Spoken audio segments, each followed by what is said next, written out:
Assalamualaikum warahmatullahi wabarakatuh. Perkenalkan, nama saya Rani Komalasari Harahap, Prodi PGSD kelas 2D dengan NPM 20140183. Baiklah, saya di sini akan membacakan makalah bab 2 pembahasan.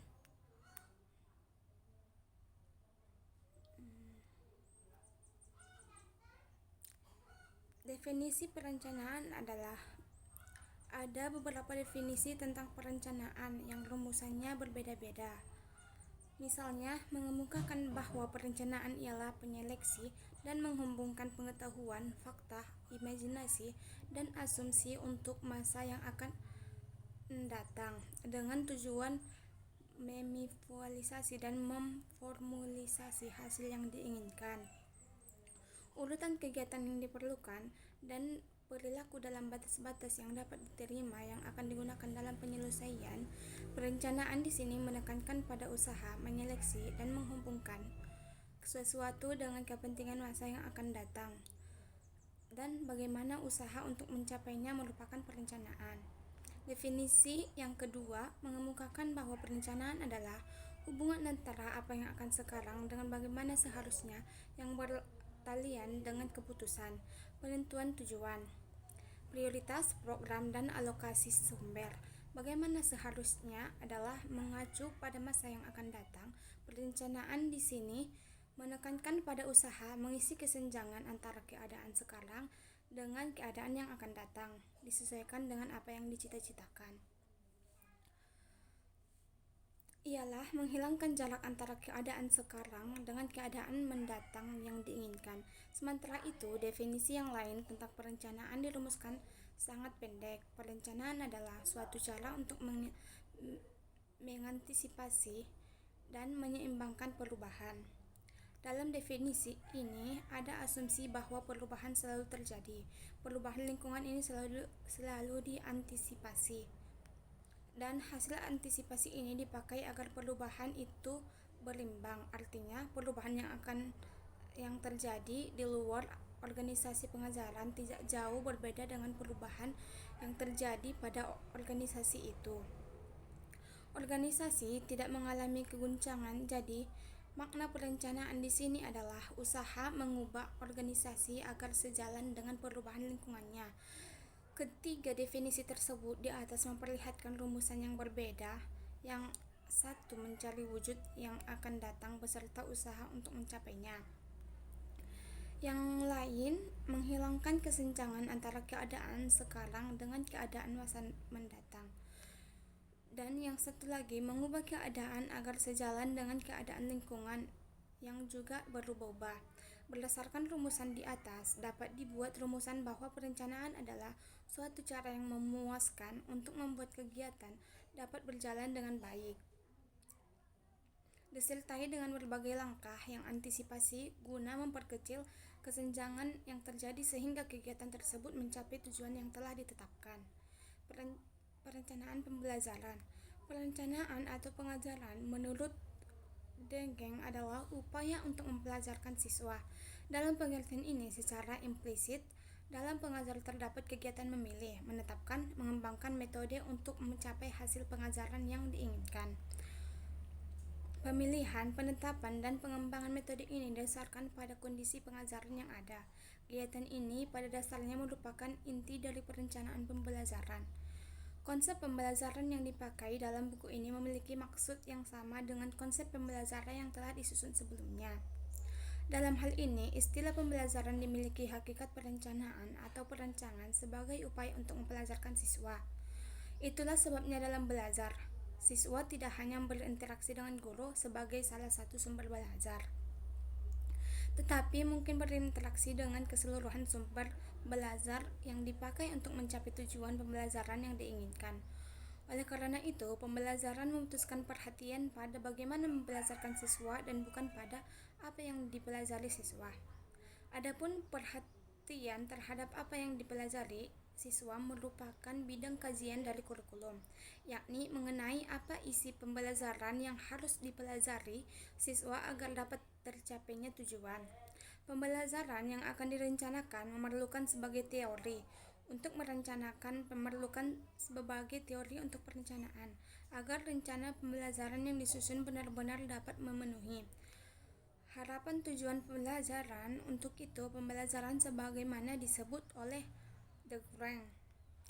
Dasar perlunya perencanaan pembelajaran IPS SD.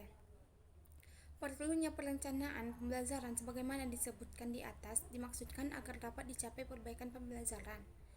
Upaya perbaikan pembelajaran ini dilakukan dengan asumsi sebagai berikut. 1. Untuk memperbaiki kualitas pembelajaran perlu diawali dengan perencanaan pembelajaran yang diwujudkan dengan adanya desain pembelajaran. 2. Untuk merancang suatu pembelajaran perlu menggunakan pendekatan sistem. Perencanaan desain memerlukan diajukan pada bagaimana seseorang belajar. Untuk merencanakan suatu desain pembelajaran diajukan pada siswa secara perorangan. 5. Pembelajaran yang dilakukan akan bermuara pada ketercapaian tujuan pembelajaran. Dalam hal ini akan tujuan langsung pembelajaran dan tujuan penggilingan dalam pembelajaran. 6. Sasaran akhir dari perencanaan desain mempelajarkan adalah mudahnya siswa untuk belajar. Perencanaan program pengajaran IPS SD. Pengajaran dilaksanakan dalam jangka waktu tertentu, misalnya 3 tahun jenjang SLTP dan SLTA, dan 6 tahun untuk sekolah dasar. Karena dilaksanakan dalam jangka waktu tertentu, baik lama maupun singkat, maka apa yang dikerjakan dalam pengajaran perlu disusun dalam suatu program, yaitu program pengajaran. Ada pengajaran yang mencakup seluruh masa belajar, misalnya 6 tahun untuk SD dan 3 tahun untuk SLTP dan SLTA. Di samping itu, ada program yang lebih singkat seperti program tahunan, semesteran atau catur bulan, program mingguan, dan sebagainya. Dalam pengajaran di sekolah kita, dewasa ini umumnya guru-guru hanya dituntut menyusun 2 macam program pengajaran, yaitu program untuk jangka waktu yang cukup panjang seperti program semester atau program catur bulan, dan untuk jangka singkat yaitu program untuk setiap pokok satuan bahasan. Program untuk jangka waktu agak panjang berdasarkan kurikulum 1984 di SLTP dan SLTA digunakan sistem atau program belajar semester, sedang SD tetap digunakan sistem program belajar catur bulan. Kalau dalam program belajar semester 1 tahun, ajaran berbagai atas 2 semester, maka program catur bulan 1 tahun berbagai atau catur bulan. Perbedaan pembagian waktu belajar ini sudah tentu didasarkan atas pertimbangan-pertimbangan tertentu. Catur bulan merupakan satu periode untuk belajar. Dalam periode waktu tersebut, peserta didik diharapkan menguasai satu kesatuan pengetahuan, sikap, dan keterampilan tertentu.